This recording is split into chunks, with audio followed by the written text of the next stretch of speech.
I'm going to show you one of San Francisco's most overlooked neighborhoods. It has preserved incredible character. It's in an amazing location and it has beautiful architecture throughout. We are talking about Lower Haight and Hayes Valley. There are many differences between the two and we're going to talk all about those differences today. I'm going to first show you around Haight, then we're going to take you inside an untouched Edwardian condo that is stunning, and then we're going to walk over to Hayes Valley to compare both areas and see what's the best fit for you. Lower Haight is one of those neighborhoods that is just in the crossroads of everything San Francisco has to offer. You can go to Hayes Valley, you can go downtown, you can go to the Castro, you can go to the Golden Gate Park. There are so many things at your fingertips and it must be explored. My name is Valerie. Our team has sold over $1 billion in real estate in the last decade, and we love talking about where to live and how to live in San Francisco and what best fits your needs. Check our videos out every Mondays at 5. While other neighborhoods in San Francisco have not quite preserved the original architecture and even the interiors as well as the Lower Haight has, it's really what makes the area stand out. It's very authentic, it has some eclectic flair to it. A lot of these neighborhoods, like Noe Valley, for example, they kept some of that Victorian facades, but the interiors sometimes are 100% modern and just fully redone. And I think the Lower Haight has done a really good job of maintaining that character, both on the interior and the exterior of a lot of these homes. But not all of them are fully untouched, and we are going to see one in a bit that is, and I can't wait to show you because I don't think I've ever shown you one that hasn't been to some degree updated, so that's going to be really fun. Right now we're standing at DuBose Park, so you're probably thinking, why are you talking about Lower Haight and you're at DuBose Park, which is technically in DuBose Triangle. The thing that makes Lower Haight so interesting and unique is that it's one of those pockets that is surrounded by many other neighborhoods. So even though we're technically in DuBose Triangle, we're only a 3-minute walk to Haight Street, which is where we're going to next actually, so I can show you there. So if you live in that area, you are most likely going to use this as one of the parks because it's only a few minutes away. And it's a gorgeous location. Right now we're being blessed with a beautiful day, but if you have a dog, or if you don't, if you love picnics, if you just love people watching, or just love nature in general, you're going to love this park, and this is going to be one of your go-to locations. There's a playground, there's access to transportation, there's so many things to offer. Okay, so let's orient ourselves a little bit more. The reason why I wanted to talk about Hayes Valley and Lower Haight together, it's not just because they're adjacent neighborhoods, but it's because it can be a little bit confusing depending on what platform you use for looking at properties, whether it's Compass or Redfin or Zillow, whatever you're using. Sometimes those two neighborhoods can be grouped together. So if you're looking at the official MLS district map of San Francisco, Hayes Valley looks like a sideways L. It kind of looks like this. On the northern eastern side, you have Hayes Valley proper, which is exactly what you think of when you think of Hayes Valley. Bigger buildings, newer construction, polished, vibey. And then on the southern end, you have Lower Haight, which is the part that I feel like is more often overlooked, that it's more, older, but beautiful architecture, a little bit quieter, more residential. And depending on where you're looking, these two can be combined. But if you spend a few minutes just walking in between those areas, you're gonna notice that there's pretty major differences between the two. And we're gonna spend a good amount of chunk in this video talking about what those differences are so you can fully understand which one is best for you. But if you zoom out a little bit, what really ties both of these areas together is its proximity to other adjacent neighborhoods. So on the south end, you have the Castro, which is obviously a renowned neighborhood. It's vibey, it's fun, it's very inclusive, it has an incredible nightlife, tons of restaurants, it's sunny, a lot you can say about the Castro. On the west side, you have Upper Haight, which is more of what most people think of when they think of the Haight, right? They have the 1960s counterculture, you have the hippie movement, a lot of fun shops, vinyl stores, things like that.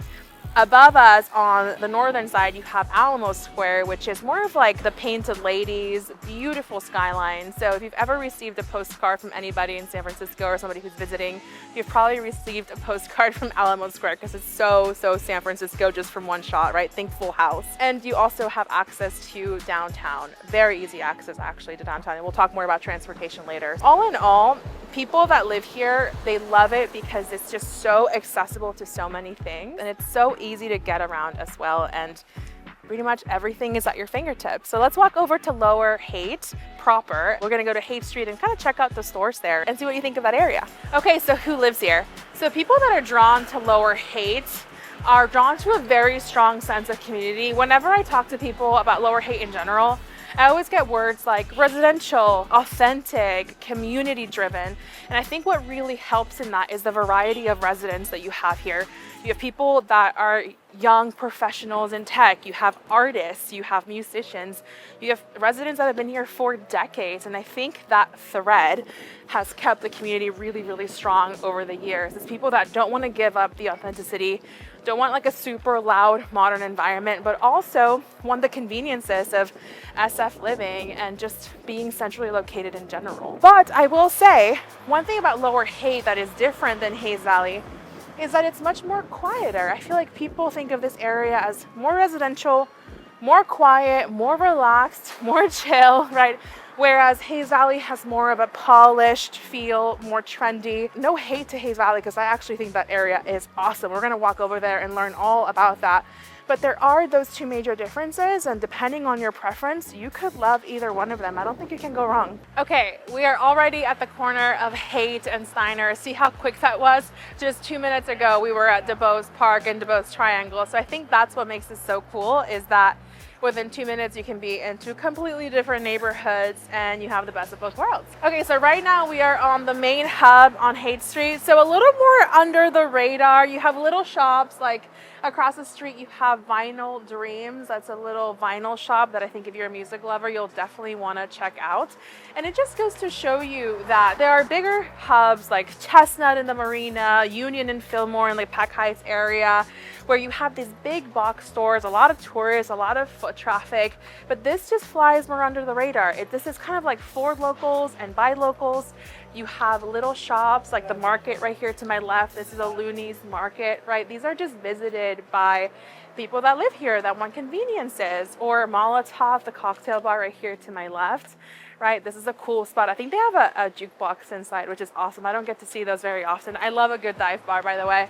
Oh, and Memphis Minis right here to the left. So this is a great barbecue spot. If you're a barbecue lover, you will definitely want to check that out.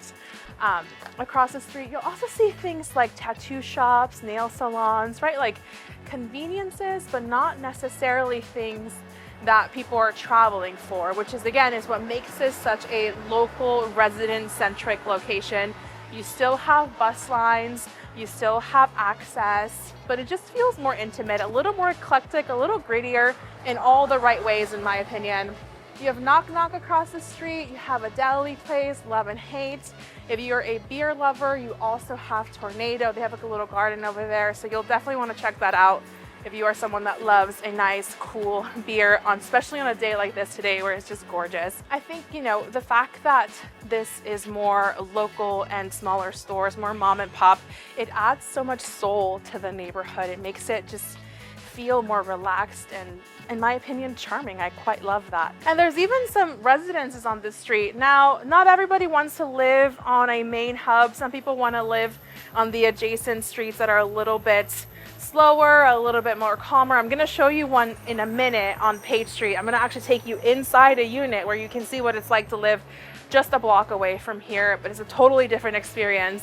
But you also see that there's apartments, condos on this. There's actually a boutique building on this street called the Theater Lofts.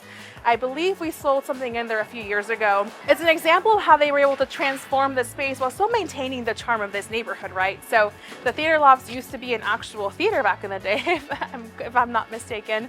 But they were able to, keep the industrial feel, the grittiness of the neighborhood, the authenticity. They have these concrete walls and ceilings. So it's a really cool building. If you haven't seen any listings there, you should check them out when they come up. We're gonna stop here so I can walk you to that other unit on Page Street. But if you keep walking on this street past Fillmore, there's actually more stores and more things for you to see. There's obviously a CVS. It's also Kate's Kitchen. It's this breakfast brunch spot that has been around for 20 plus years. It's super, super cool. You better come correct, because one thing about this neighborhood is that people will not tolerate weird attitude. Everyone's very friendly, very community based. So I think that, the vibes sort of are very calm and chill and cool here, which I love. All right, let's head over to Page Street so we can check out the inside of a beautiful Darden condo so you can see what it's like to live here. Okay, it's easy to romanticize San Francisco neighborhoods because they're just beautiful. I'm biased, I know. I love San Francisco, but It's just so easy to romanticize these areas, but let's get technical. Let's talk about logistics. Let's talk about transportation, commute, weather, all of that. Transportation here is awesome. As you can see, as I'm talking, there have been numerous buses going down the street here on Fillmore. You have bus lines going down on Haight. You're really easy access to buses. As you saw at DuBose Park, there was a Muni line that runs all the way through. We can get you all the way downtown, and that's only a 3-minute walk from here. If you're a biker, there's also the Wiggle. The Wiggle is this sort of famous bike route in San Francisco where it kind of zigzags along and it avoids any sort of big hills, so that if you're biking across town, you don't have to sort of lose your breath like I am right now walking uphill. But let's also talk about freeway access. If you are someone that occasionally works in the South Bay, this area is awesome, especially if you're closer to that Hayes Valley Square. Octavia Street is an on-ramp right to 101. It can take you all the way south if you work in the South Bay. If you work in the East Bay, you also have easy access to the freeway, so you can take the Bay Bridge. If you work in the North, or even if you work across the Golden Gate Bridge or have family over there, that's also pretty easily accessible. All you have to do is take Van Ness, a straight shot down north. Now, Van Ness is one of those thoroughfares that is very large and you can get right through the city, but it's also a little bit congested during the peak hours like 8 a.m. and 3 p.m. So just watch out for that. If you're someone that thinks about commute a lot when it comes to buying real estate property, you really won't be disappointed with this location, whether it's freeway, buses, munis. You have many, many options. Now, there is a BART station, but it's a little bit further out. It's closer to Hayes Valley proper. It's on Market Street, closer to Civic Center. So you have that option too. It's like maybe a 7-minute bike ride from here. Not impossible, but not next door either. So let's talk about weather as well. The microclimate here in Lower Haight, in my opinion, is really, really great. You have a beautiful sunny day like today. They can happen. You don't have the fog that you get in the Sunset to the west, but you also don't get the high heat you might get in the Mission, which some people really love, like Mission Dolores. Inner Mission gets really, really good weather, really sunny. I would say this is a nice in-between where you still get great weather, but you don't get that big fog that you get in the Sunset. Right now, we are on Page Street. We are walking to our listing, which is actually right across the street. There's a lot to see here, so we're gonna stop and just take a look outside the building.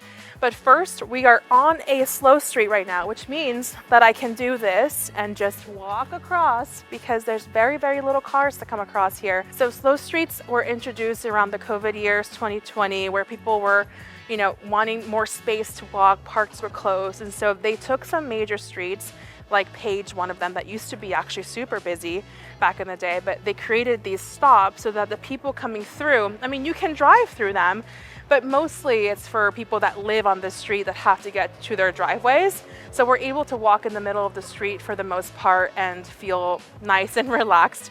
I've been to this listing several times before, and every time I'm here, there's people running, walking their dog. There's all kinds of activity, which is very San Francisco, but also is an amazing opportunity. So having your home on one of these streets is phenomenal. We're gonna step inside this listing in a little bit, but also acknowledge how beautiful the street is in terms of it being tree lined, the architecture. You have some modern buildings here and there, like this one in front of us at 690. But the majority of the architecture here is going to be Edwardian, Victorian. The building we're going to go into is a quintessential 1907 Edwardian building. So let's head in and take a look. Okay, it feels so much quieter here, by the way, compared to Haight. Like, we just came from a very loud street to a very quiet street, and it's just like, it's awesome. I love the juxtaposition of the two.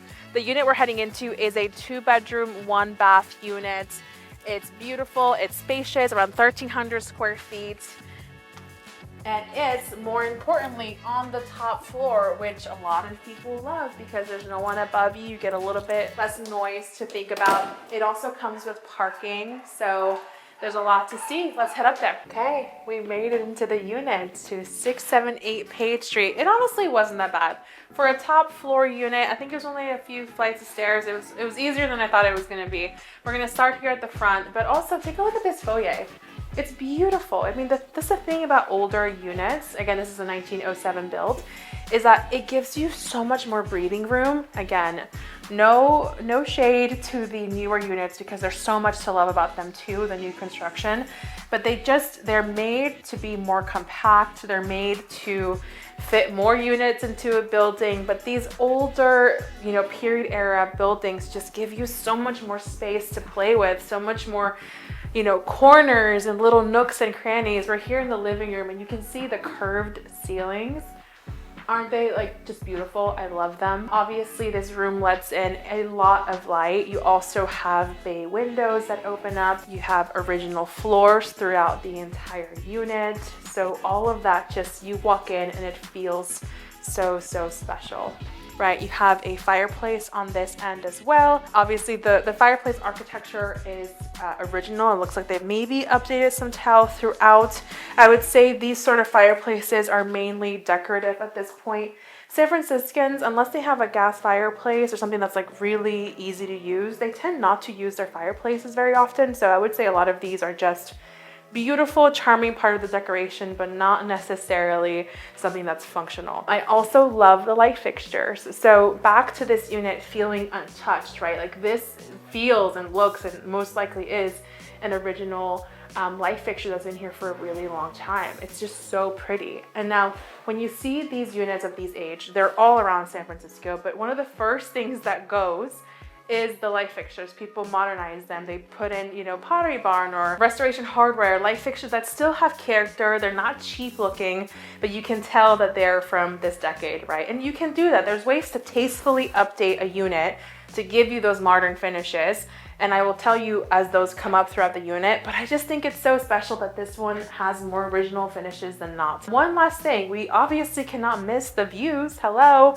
This unit has gorgeous views. It's not just well lit, it's not just open and spacious, it actually has views. And San Franciscans, we love a good view. So you can see Sutro Tower, Twin Peaks, you can see the city. It's gorgeous. Even the houses across the street are really pretty to look at. There's some neighborhoods in some areas out of San Francisco, sometimes in San Francisco, where you look out your street and it's nothing really exciting, but in these neighborhoods, you have a variety of facades and colors and paint. So it's one of those things that even just looking at other properties can be very exciting. I love these sort of pocket doors for parlor rooms, and more commonly, this one goes all the way through. I won't bore you with opening it. And they're always squeaky. They're always a little rough because they've been here since the dawn of time, but I do love them a lot. As we walk through the hallway, I'll point out a few more things that are original. Obviously, you're benefiting from the style of this property having really high ceilings. So not just because you're in an older unit, but also because you're in the top floor unit. So you have all that height to work with as well. Lower levels may not have as high ceilings as those. In the hallway, you'll see this original wainscoting.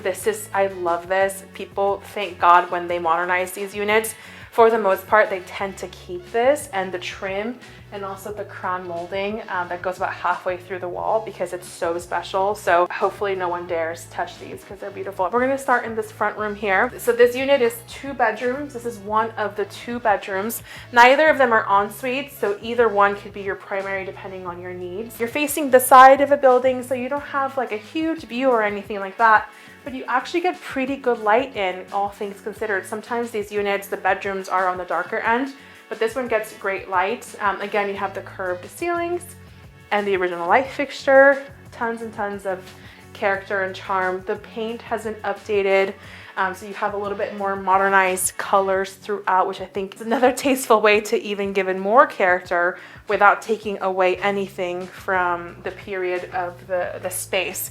You also have a closet here. Listen, for San Francisco, this is good. Okay, if you're watching from anywhere outside of San Francisco, you're gonna laugh at us for me calling this a good closet, but trust me, I would be happy with this. I love the hardware as well. This is something that people tend to keep, hopefully, in these units, these original hardware pieces and the hinges. Obviously not modern, but over time, it just adds so much more character to the unit. Okay, let's keep going and look at other parts. I actually took out a client who found us on YouTube, actually. A client called me this week and I took them out to see a bunch of properties. And one thing they noticed was the bathrooms. They're from, they're out of state, of course, from one of those like middle states where everything is is so much bigger, and they just found everything to be so kitschy and charming. But for me, it's just normal now, so it's always nice to see from the eyes of someone else. This in particular is called a split bathroom. So you have your sink and your bathtub, and then on the other side of the wall, you have a toilet room. Over time, people have changed these from split bathrooms to one full bathroom, or sometimes they expand on this room and make it 2 bathrooms, or add a sink so that it's 1 full bath and then half bath. There's other ways, there's things you can do to it. A lot of the time it just depends on the space that you have to work with. If you're backed up to a closet, you might be able to create 2 full bathrooms. If you're tight on space, maybe some people just don't want a wall and they want 1 big bathroom. That's possible too. You also have this big closet space, like there could be something, or this big opening, there could be something to do there. Split bathrooms are very common for this age, and you will see them throughout.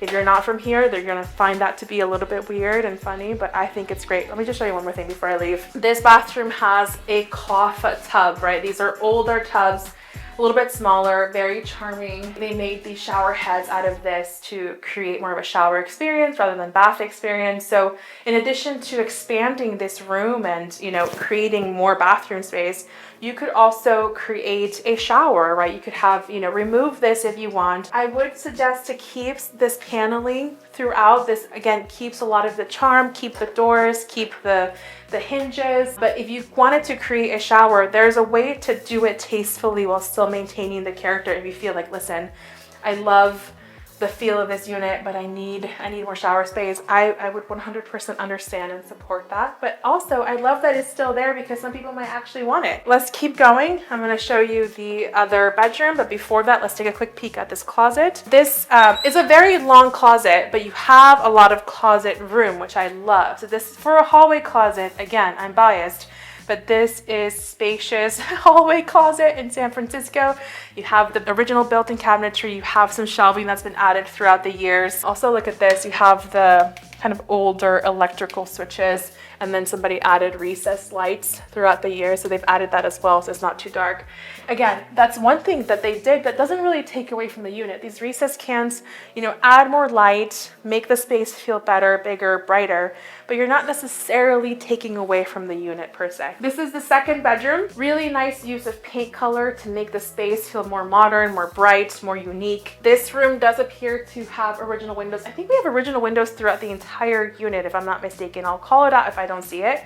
But there's a lot of these sash. These are pulley systems that older windows have in some of these Victorian, Edwardian homes. And then you also have a closet in here as well. So I would say not the biggest closets that are available in San Francisco, but for a unit of this age, you have pretty decent closets. I have seen some pitiful closets in older units, and you gotta sometimes work with them and try your best. I always ask, like, what were they wearing in 1907? Because maybe just people were better at not buying so much clothes. Okay, we're here in the dining room. Another lovely space, maybe one of my favorite rooms in the whole apartment. Actually, that's not true. The front room is my favorite. The views, the lights, you can't beat it. But to me, I love this space. Again, in those newer construction buildings, and I'm gonna walk you to Hayes Valley after this, where I can show you what those big buildings look like. Nothing wrong with them. I sell them all the time. They're amazing. But you are never going to get a formal dining space in a 2017 building. That's not going to happen, right? In a 2-unit apartment. In this unit, with the 1,300 expansive square feet, comes this beautiful dining space. You have space for a whole 8-seater table. You have these exposed beams in the ceiling that I absolutely adore. You have a beautiful light fixture again. Original. I'm so happy that these pieces were kept because it adds an incredible amount of charm.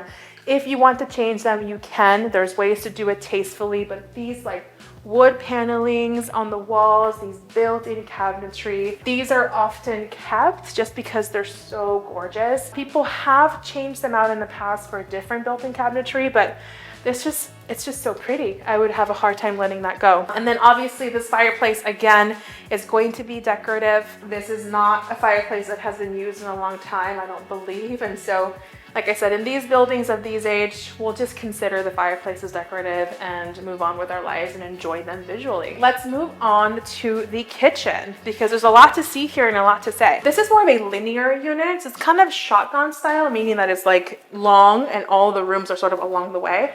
So you have the kitchen in the back. It's nice because even though it's far from the living room, it's on the other side of the unit, it's right next to the dining room, so it's actually quite functional in terms of how you're going to live. And also, more importantly, the dining room is so large that you could actually, if you don't use a large dining space, you can have a smaller table and then have a little bit of a couch space. This room can be a combination, extra living space plus dining if you feel like you don't need an 8-seater table. So the kitchen, again, largely original. A tail sign for that is that you don't have a whole lot of counter space. Like this section here, somebody purchased this. It's either part of the staging, but I think it's part of the house. I could move this if I wanted to, right? It's not like your typical cabinets where they are attached to the wall, affixed. Again, you could leave this. This is a minimalistic kitchen, but it has a lot of charm. You can leave it exactly as is if you wanted and just like appreciate what it is and love it. Or there's ways to tastefully update it. So you could create, leave the wood paneling on the other side of the room, leave all that period details throughout, but create more of a, countertop with built-in cabinet section here along the way. You can update the range. This is definitely an older range. I believe it's still functional and it will do the trick, but if you are someone that cooks a lot or just needs like a newer, stronger range, then you can, as part of this built out of cabinets and all of that in counter space, you can have a built-in range as well, and all the mechanics are there. And then on the other side, they've already added a dishwasher, so you have that convenience here, which is why a lot of people might choose to just leave this kitchen exactly as is, because you can get everything you want. But as part of updating this side, you can also update this side, have the matching countertops at that side, create some cabinetry down here as well to create more space for putting things away. So there's things you can do to spruce up the place and just make it a little bit more functional if you're someone that needs a lot of kitchen counter space while maintaining just the details throughout. You also have a spacious pantry. Again, you're not going to find a walk-in pantry in your average new 2-bedroom, 2-bath unit. It's not going to happen. So it's so cool to have that. You also have pretty good light from this space.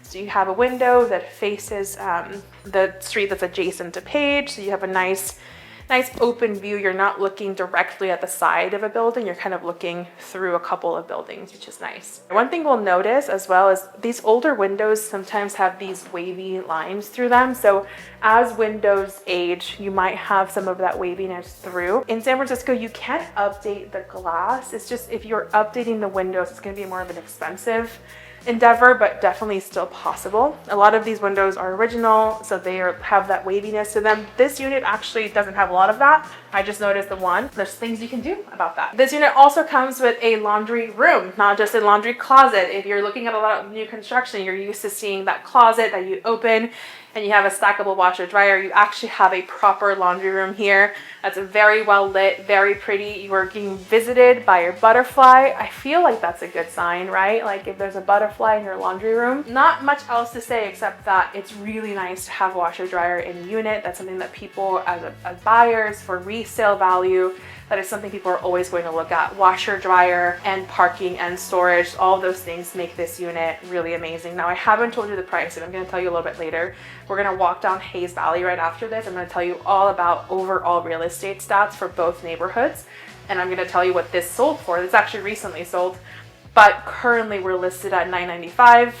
Spoiler, did not sell for $995. There was kind of a low pricing strategy that you see implemented throughout San Francisco, but I want you to write in the comments what you think this sold for now that you've seen it, and then I'll confirm it and see if you're right. See how good you're getting on real estate prices now that you've been watching our videos. Last thing I want to show you here in this unit is the patio. So I'm going to scoot over so Landry can show you that there is a shared backyard, shared patio, which is lovely. It's very, very quiet. You would not know that you're a block off Haight Street pretty much, and basically a block off Fillmore. It just feels so quiet, so beautiful.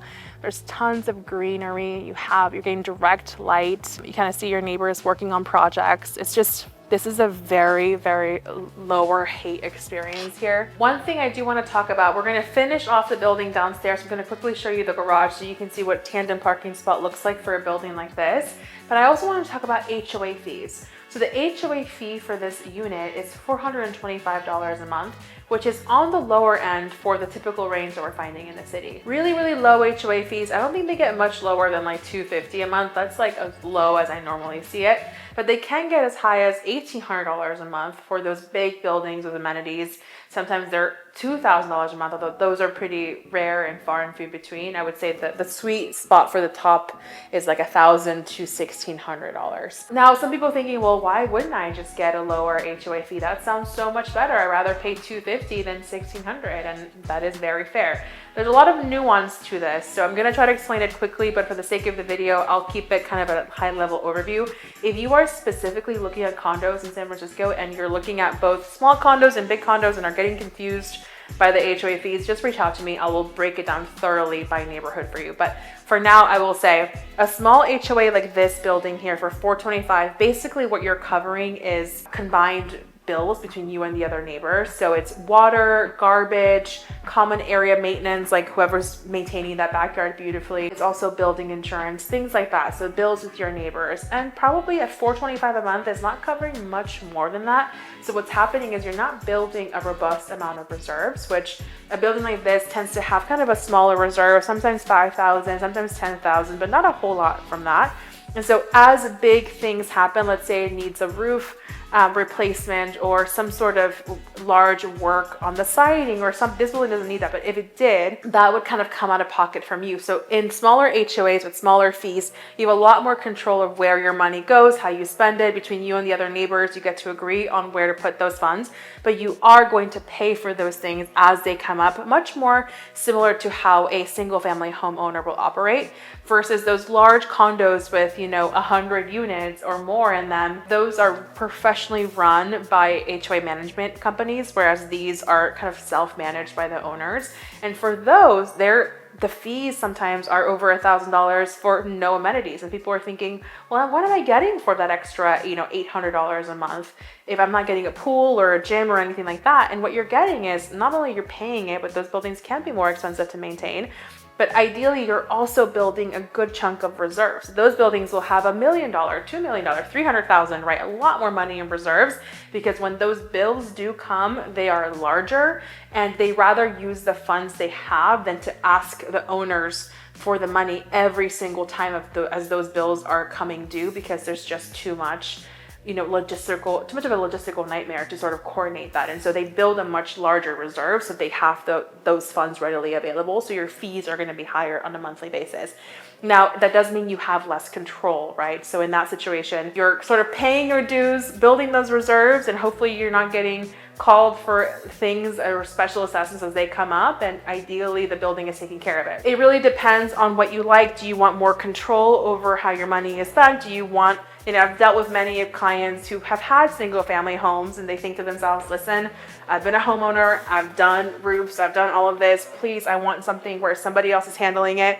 I'm happy to pay a high HOA fee. I just don't want to be bothered by anything. So there are different options and I can walk you through all those. But okay, let's go see the garage and then we're gonna head over to Hayes Valley. So this building also comes with a garage, which for a lot of people, again, what do you mean it comes with a garage? That's not like a novel thing. Yes, it is. In San Francisco, parking is precious. Parking is precious. And this one is a tandem parking. So that means that you and the other owner are sharing one linear space. So, the ideal parking situation would be 2 parking spots side by side, but tandem parking is better than no parking.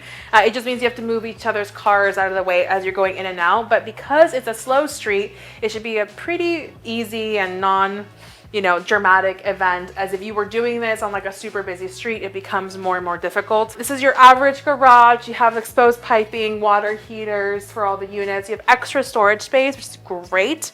Again, another thing San Franciscans are always looking for is storage space. So you have also bike storage on the walls. This is really smart that they did this so that you can store your bikes. This area is so good for biking because you can get, like I said, just so many neighborhoods. So it's lovely that you get to utilize that space as well. Okay, we are all done with this building. I hope you loved it. Let's head over to Hayes Valley and we'll talk more about the differences between Lower Haight and Hayes Valley proper. All right, we're walking over to Hayes, but I wanted to make a little bit of a pit stop. We're actually still on Page Street, so the walk to Hayes Valley is so easy because Page Street is a slow street all the way to Laguna where you turn to get to Hayes Valley proper. But on the way, I wanted to show you this cute little park because, like I said earlier, when we were in DuBose Park, one of the best things about living in these areas is that you're close to so many amazing parks. This is Koshland Community Park. It's a community garden with really pretty views. You have a kids playground. You have enough area to picnic, bring your dogs, hang out, play a little basketball. It's so, so cute, and it's kind of tucked away in the corner that, honestly, if you don't live in the area, it might be one of those parks that you never hear about, never hang out at, never look at. Look at these like palm trees, they're so cool. Gives you a nice shade. And like I was saying earlier too, the weather here is so phenomenal that you get to enjoy all of these parks year round, right? It's not like you're in New York or other areas where you may have some things here and there, probably not New York, but some nature here and there, but you don't get to use it year round because you're stuck home either too hot or too cold. Here you use these puppies all year. Let's talk about a few other parks that are nearby. We talked about Alamo Square. Alamo Square is quintessential San Francisco. It's on the north end. You have these like gorgeous views. You have the painted ladies. You have access to other really cool neighborhoods too. Those parks are awesome and they should be, you should go there more often. I feel like I don't go enough to Alamo Square to appreciate it, but I know that it's such a tourist hotspot. You also have Buena Vista Park on the west end of this area. It's actually a little bit of a walk. It's not too far. You can definitely get there by foot, but when you get there, you know, Buena Vista Park, I think it's the oldest park in San Francisco, and it's like, you gotta be ready for a workout when you go to Buena Vista Park. It's not one of those like, you're not doing what I'm doing right now, a little stroll around the community garden, checking out some vegetables. You know, if you're going to Buena Vista Park proper, it's because you're ready for a good workout with great views. What else is there? There's also, we talked about Nopa being nearby, so that's the Panhandle. Obviously, the Panhandle is that strip of, you know, parkland between Felt and Oak that leads straight into the Golden Gate Park. So it's a lovely area, tree lined. You can picnic, you can bring your dog, you can throw frisbees, you can do all kinds of things. And obviously, Golden Gate Park is the crown jewel of parks in San Francisco. So that's the crown jewel. I mean, we just had Outside Lands there. A couple of our teammates went to Outside Lands this year. I missed it, unfortunately, but it's such a fun event. You have events, concerts, the Young Museum, the California Academy of Science. You have so many things in that park, so many endless activities, and you can actually get there from here through either walking if you're in for a little bit more walk, or the endless amount of public transportation here. You can't go wrong with parks. If you need nature, this neighborhood might be something you really want to consider. And not to mention, we started at DuBose Park in this video, which was only a 3-minute walk from Haight Street. So many options. All right, let's keep going over to Hayes Valley. Okay, I've teased you long enough. Let's talk numbers, real estate. What can you expect price-wise? Like I said earlier, that unit at 678 Page Street was listed for $995, but it did not sell for that. So I hope you put something in the comments about what you think it sold for, or at least have it stored in your head. Drum roll, please. It ended up selling for $1.405. So it performed very well. Now, a lot of factors go into that. The property was marketed beautifully, staged beautifully. It is beautiful. It has parking, it has washer dryer, it's spacious. It has some original finishes, which I think works for it. Like, it's so charming, but it did exceed the comps a little bit. I feel like it's what happens when you market a home like that and really put it on the right track is that it attracts as many buyers as you possibly can attract with that unit.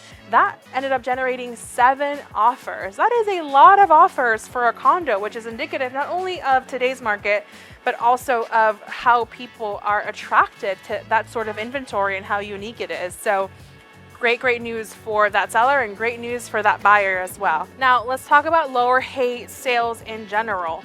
So Lower Haight had about 25 sales in the last 6 months. Lower Haight proper is larger than Hayes Valley proper, so there is a difference there, and I'm going to talk about Hayes Valley real estate in a minute. But Lower Haight had 25 sales, about 19 of them were TICs and condos. only one was a single family home. It actually was on Page Street. It was a house literally down the street right there at 265 Page Street. It was the only single family home sale in the last 6 months. It was huge. It sold for 2.9 million. It was a little under 3,000 square feet, 4 bedrooms, 2 baths. It had a nice outdoor space. It's beautiful actually. Had a lot of that charming original finishes to it. Some updates you could do, but really great house, and it's on a slow street, single family home, so it performed pretty well, and it sold under 2 weeks very quickly. Very similar to Page Street, that one also sold under 2 weeks. So the market here is moving. For condos, so an average 2-bedroom condo in Lower Haight is selling for about 1.34 million, and price per square foot is about 1,050. That's pretty average for San Francisco, so you can expect for it to sell 1,050 square feet for your average 2-bedroom condo. Size does play a role, right? Because 2-bedroom condos in other areas where there's more new construction, kind of like Hayes Valley, you're gonna get a smaller footprint, so that price per square foot is going to be inflated a little bit more. And because the average, 2-bedroom condo here is from the late 1800s, early 1900s, they're going to have a larger footprint similar to Page Street. The 19 units that I was talking about is a combination of condos and TICs. There is a lot of nuance around those two products and a lot to talk about. So if you find yourself confused about what is a condo, what is a TIC, what's the difference, let's talk, reach out to us. We'll kind of help you get sorted out on those different products. But people do talk about them together sometimes when they're talking about condo inventory. Sometimes they mean both condos and TICs. Now, Hayes Valley, on the other hand, Hayes Valley had only 12 sales in the last 6 months, and pretty much most of them were condos. There were 2 single family homes. Oh my gosh, I have to stop because there's the prettiest cat. Please take a look at that cat. I'm obsessed with cats, you guys, and I will stop the video for a pretty cat. He doesn't look very happy with us, with the paparazzi, but you know what? That's not my fault. He chose the window. Okay, back to things that matter, real estate. Hayes Valley had 12 sales. The majority of them were condos, and 2 of them were single family homes. But the difference between Lower Haight and Hayes proper is that the single family homes that sold here were on the smaller side. They were about 1,400 to 1,600 square feet. So compare that to the 3,000 square foot home. And those are selling for about 1.4 to 1.725. So they performed pretty well, but they're just tighter properties. Now, the average 2-bedroom condo in Hayes Valley is selling for about 1.25, and the average price per square foot is 1,200. So they're selling for less on average than Lower Haight, but the price per square foot is much higher because you're getting less space in Hayes Valley than you are in Lower Haight. So it kind of all makes sense, and it all makes sense for the type of inventory that's here as well. We've already kind of crossed over into the Hayes Valley area. We're getting very close to the main corridor. We're on the corner of Fell Street and Laguna, so it's very busy. One thing about Hayes Valley is it is not lacking in busy streets. You have Fell, Buchanan, Oak, Octavia. You have a whole bunch of busy streets here, but you start feeling the difference between the quieter Lower Haight and the more bustling, busier Hayes Valley. So that also calls for slightly different construction and architecture. You're still getting some of the older Edwardian Victorian buildings, but you're also getting newer buildings throughout. So Hayes Valley is known for having more newer construction, much more than Lower Haight. And so that construction, like I said earlier, calls in for smaller units, more cookie cutter, if you will, but very modern, very pretty. You don't have to do anything. And so that raises the price per square foot. Now we're getting close to Hayes Valley proper. We're gonna walk through the corridor and talk more about the neighborhood and what you can find here and why people love it so much. Speaking of people loving to live here, actually I had a YouTube buyer reach out to me who I worked with, and we got her a home right here in Hayes Valley only like a month ago, maybe a month and a half ago. She came to me with a very specific criteria. She was like, I want to live in Hayes Valley proper, and that's it, no other options. And I was of course, happy to help her. And we did a lot of homework. And so when somebody comes to me with, like, you know, a 5-block radius, what we have to do is get really smart about data and understand, okay, how many buildings are available to you?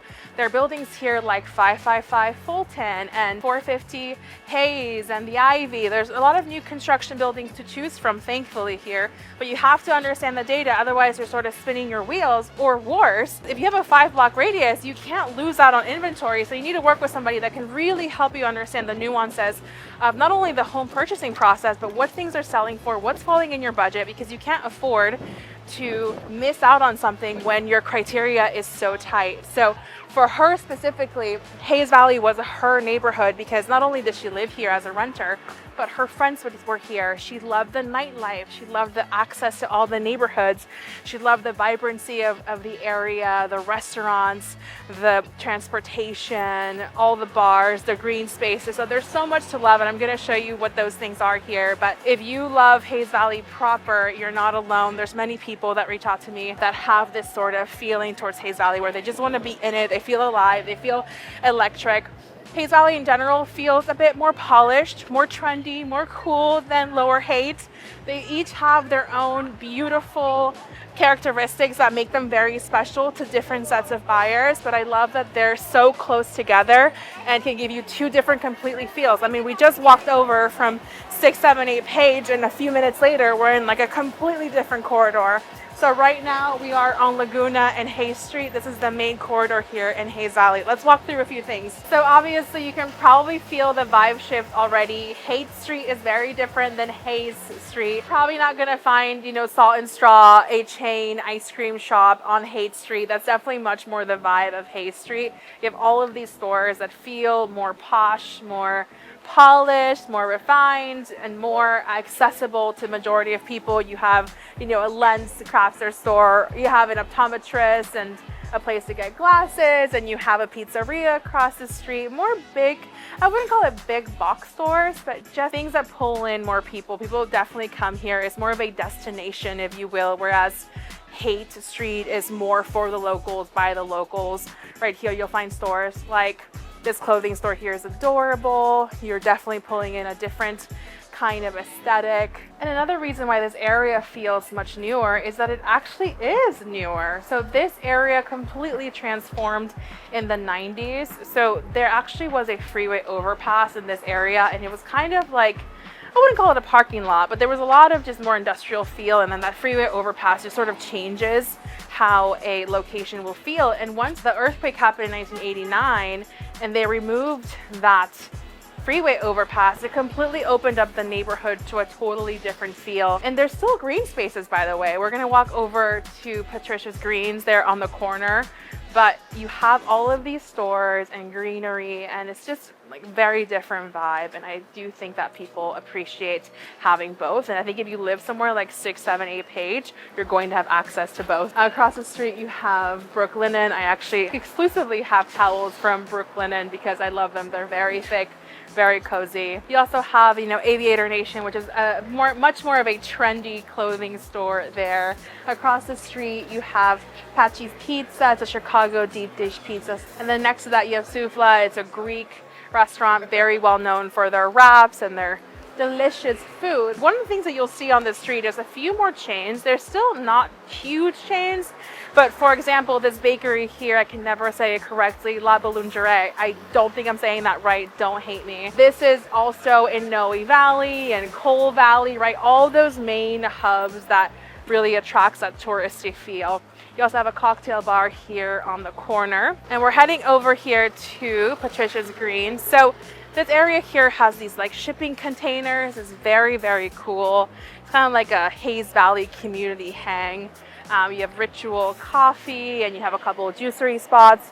You also have this outdoor workout space called Lux Fit. I actually think it's so cool to have an outdoor workout. It like completely changes for me whenever I've done workouts in any outdoor spaces. It like changes my feel of the space. I feel like I need to perform better. And here at Patricia's Greens, it's not just, you know, another park or another green space. It's actually the beating heart of the community here. You have such a gathering spot between the gym and the juice shop and coffee shops and ice creameries. They also have food trucks here that come by every once in a while, and people can gather and eat and hang out. So here you can see this like large screen where they play movies at the park. So they really want you to feel like a community, and they've built this in such a way that you're not just coming here to walk your dog, you're coming here to have an experience. And that's what makes Hayes Valley so unique, is that you feel like you're part of this world. You're in a little, it has like a kind of a European flair, like a small European town feel. You know, you don't really see it until you're at the end of the park, but you're like right by the Octavia off-ramp. So from here, I mean, the access to the freeway is just ridiculous, right? Like you're right there, you're close to the freeway. If you live in South Bay and you want a San Francisco experience, this could be it for you. The differences between the two, you know, this area, of course, feels a bit more upscale. There are Michelin star restaurants here, big brand stores. You have access to a lot of things, whereas Lower Haight is a little bit more understated. It's more relaxed, a little bit quieter, much more residential. And again, they both have their pluses and minuses, and it just depends on what you want and how you want to feel and what experience you want to have in each neighborhood. And it's not just bars and restaurants and nightlife and shopping. There's also an arts and culture sense to this neighborhood, because you're bordering the Civic Center's cultural district, where you have San Francisco Symphony and the Opera House and all of these things available to you. There's also a Bill Graham Auditorium pretty close by, where you can enjoy concerts and different activities like that. So there's a lot to offer here. And if you think that the differences between these two neighborhoods are vast, you can imagine what it's like to try to understand the 80 plus neighborhoods that are in San Francisco and how different each one of them is. If you are interested in diving deeper into neighborhoods and just want to understand more about what it's like to live in all of these different neighborhoods, head over to our website. We have this amazing resource where it's more nuance and more information that you can find in these various neighborhoods that you really won't find anywhere else. So I encourage you to use that resource and learn more about all of these areas. Today we've talked a lot about Lower Haight, Hayes Valley, but I've only sort of scratched the surface on Hayes Valley. There is so much more to understand about this neighborhood. If you want to dig a lot deeper into Hayes Valley, watch this next video.